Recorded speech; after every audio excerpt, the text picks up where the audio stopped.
Hello everyone, how you doing today? Thought I'd show you a couple updates here on what I've been doing the last couple days and bring a couple questions into play.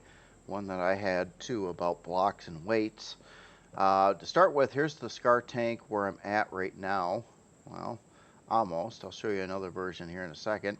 Um, and I basically did up the rest of the body, added a couple more strafing thrusters to it, a number of other things. And I think it's doing pretty good right now. Um, Definitely, it's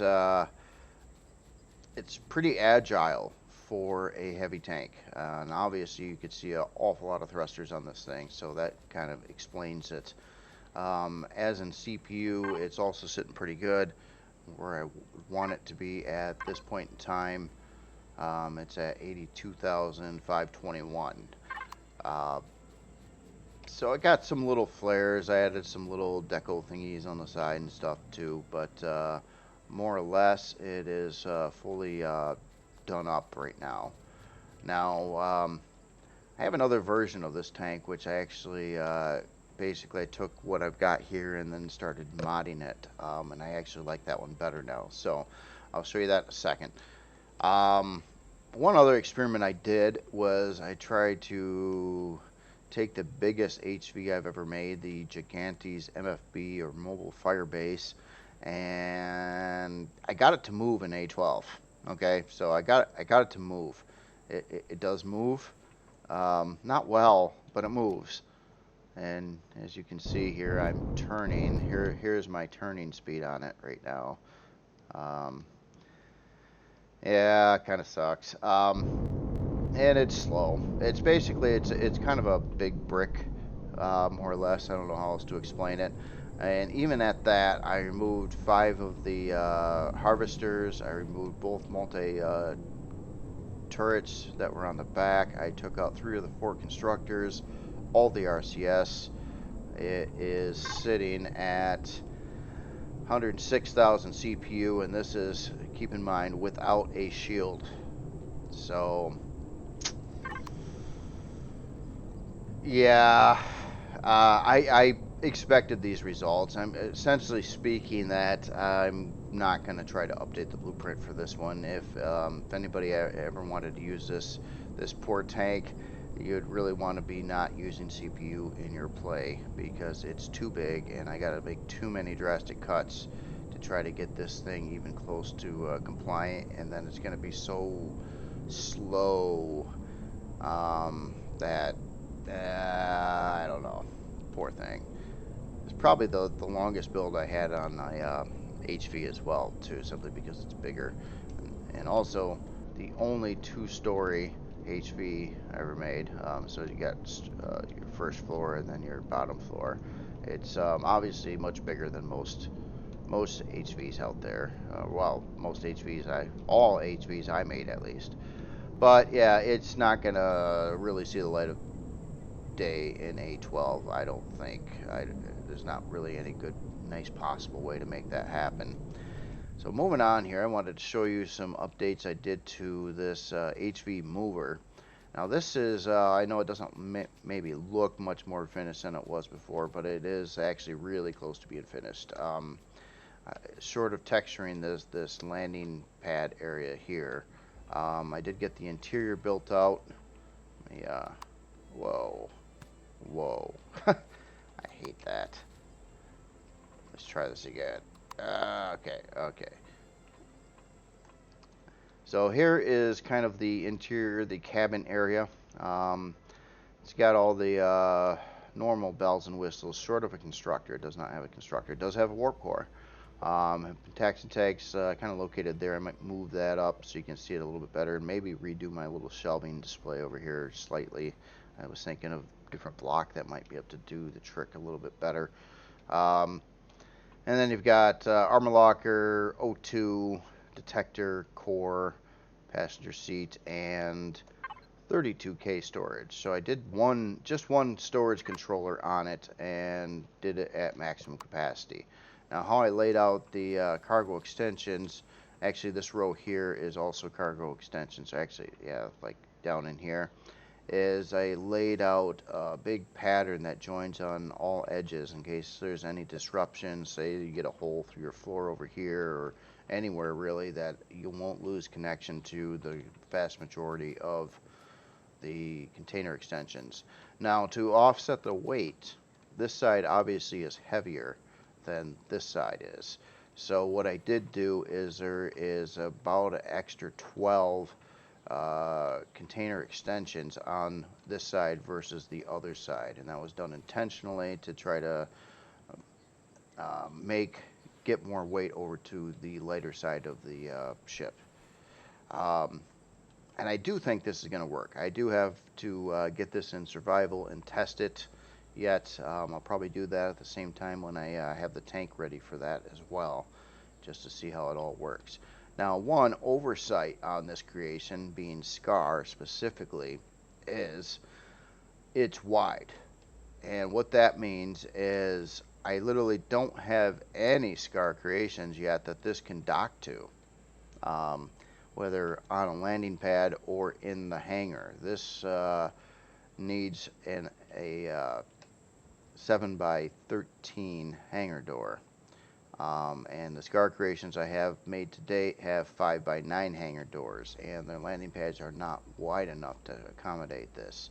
So literally, it's not compatible with any other Skaar things for docking at this point in time, but I guess that's motivation to build something for Skaar that can accommodate this as well. So that would be something in the future I'd like to build. Now, another build I'd like to do for the Skaar in the future, and it sounds really fun, is I wanted to do a fort style base.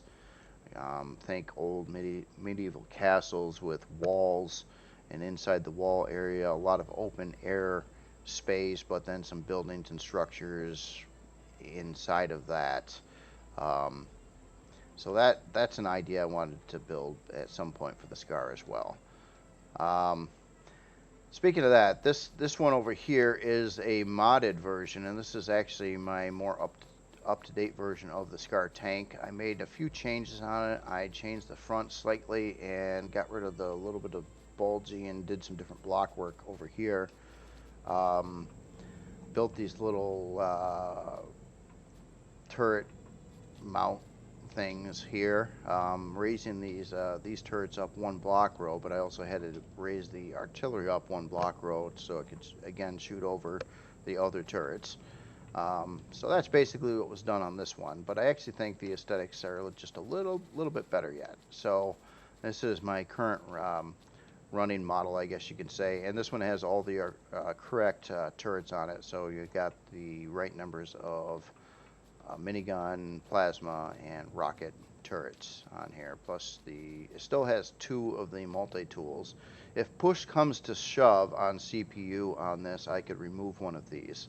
It doesn't necessarily need 2. That could be great for co-op, I suppose. But I don't think I'm going to have to modify that, though. Now, currently, I don't have the shield in this version.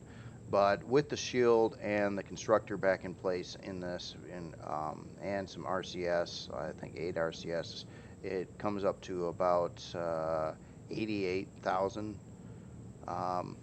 CPU, which is going to give me 12,000 yet for internal storage. And again, if I want to go more in that, I could probably remove one of these multi-tool turrets on the back.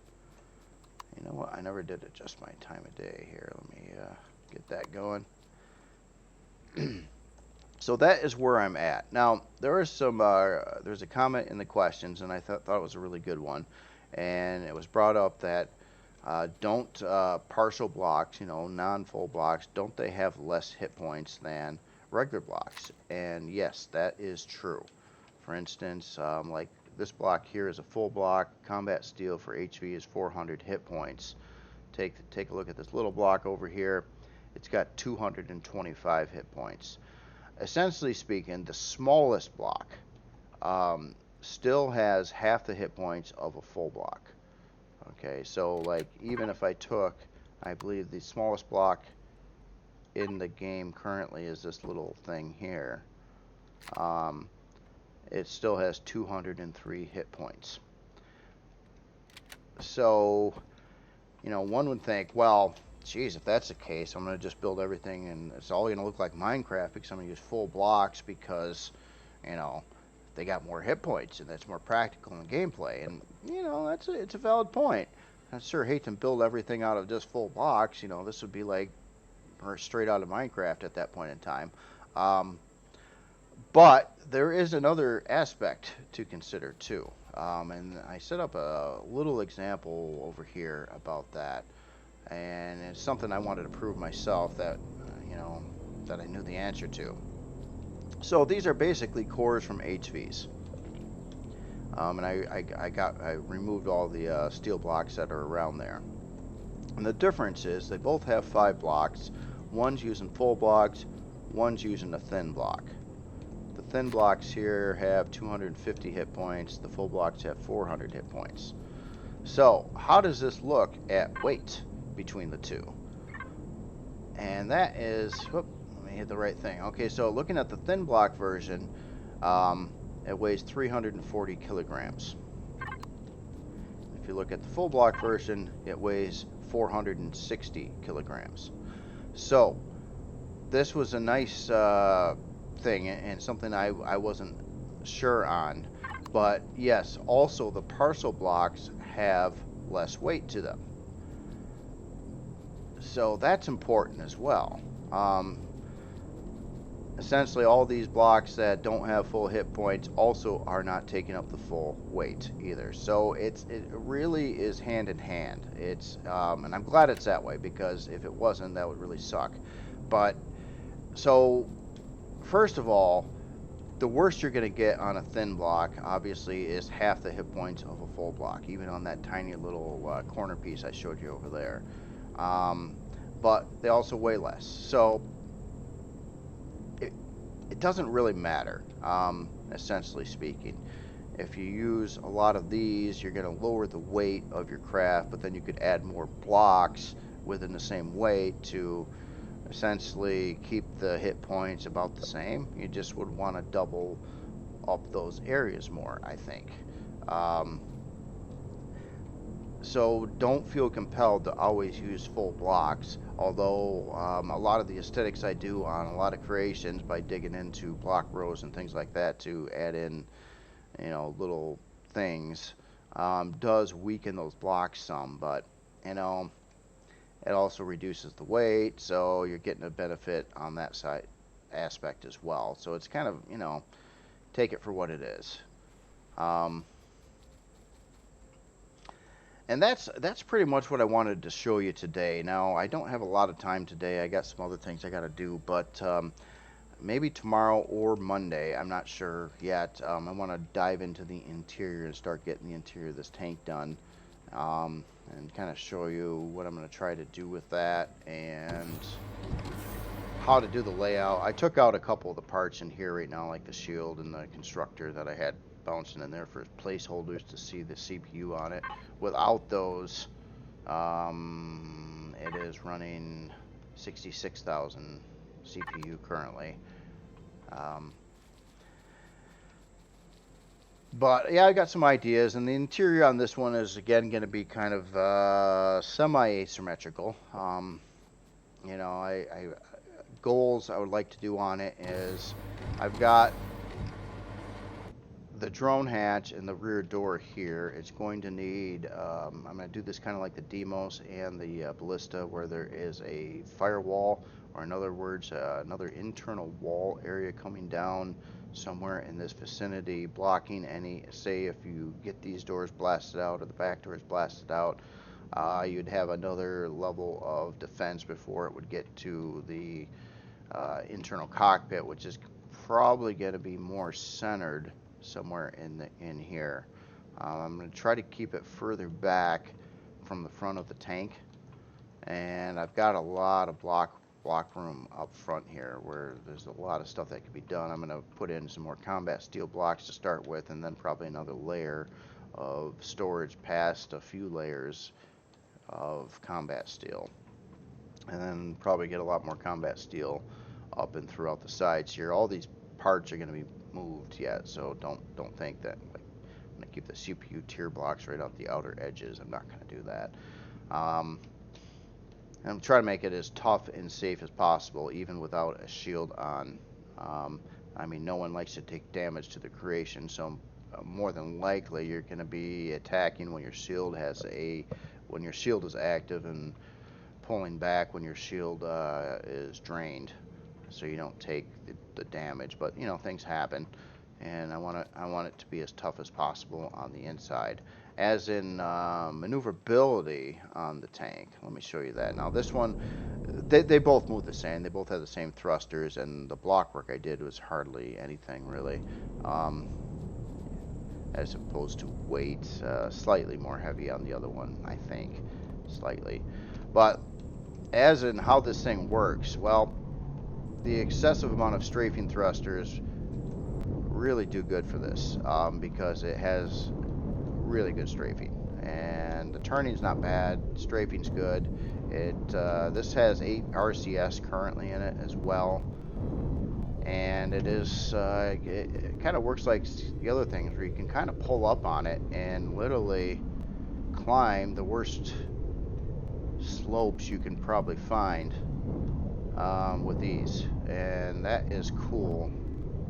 As long as you keep that front end in the air a little bit when you come up to like a rock formation or something like that, you can just climb stuff unbelievably well, which is really good for a tank. In fact, you know, I gotta get a tempered planet going. I want to see if I could possibly fly over trees, like bigger trees. Like in my current scenario here, there's not too many large trees, but I'm gonna head right towards this one and see what happens. And look at that, look at that. Yeah, we just leaped right over that tree. You know, I can't see the view very well, but kind of a pleasure to use this one. It is more responsive than the Ballista and will be tougher, and that was the goal. That was the goal. That's what I wanted to build. It was supposed to be bigger, tougher, and faster than the Ballista, but with the same fire potential, or you know, damage potential that it can do, as both are maxing out the turrets. And it's way, way, way, way, way faster than the Demos. The Demos is slower than the Ballista yet. It just, you know, I updated to A12, got rid of the RCS. It is like literally capped at the 100K CPU. Like 99,000. I can't add nothing to this tank. And it is. Oh, here, let me just take it for a quick spin here. You can kind of see it. It moves, but it's not. It doesn't have the strafing and things that the new tank does, or turning. And of course, you know, the older fire power. I'm gonna try to do the same trick with this one. I'm trying to pull up on it. Oh, come on, pull up, pull up, pull up. Ah, okay. Well, it kind of got over the mountain yet, so happy about that. It's definitely feels clunkier though. It doesn't have that agility that the other tank did have. Then again, you know, what kind of tank flies like this? Well, I guess hover tanks do in Empyrion. That's for sure. So this one's kind of dated now, but that's cool. You know, the more tanks you make, I mean, obviously the whole point is to always try to improve on designs. And there's been many tanks I made even before the demos. You know, the Basilisk, and geez, there's the Creel tank and the Anubis and whatnot. And they're all kind of like trying to learn, you know, how do you build the best tank, and each one took some lessons learned from the past tank, and sometimes some different things that were tried just to see how it would come out. Now this one has the advantage of being built to where I knew what I think worked the best, and then I tried to just go on that and enhance it basically. So it wasn't like necessarily a experimental tank, because I kind of knew what I was building before I started building it, which is but I think once this is complete though, it will be, you know, bar none, the best tank I made, for gameplay use, for the heavy tank category. But it's going to be more expensive than the Ballista too. Now the Ballista is always going to have that advantage where this one's cheaper because it's smaller, but still carries the firepower. So there'll be options. But I would certainly put this one against the Ballista, and I'd be pretty positive that this one would beat the Ballista. They'll both take damage, but I just think that this one should be able to survive more damage than the Ballista and outmaneuver it. So I think that would be two aspects on why it would win. But I do also think the Demos fighting the Ballista, like a comment said, I believe the Ballista would beat the Demos simply because of the better firing solution on it versus the Demos. Even though the Demos has more armor, but it's also not as agile.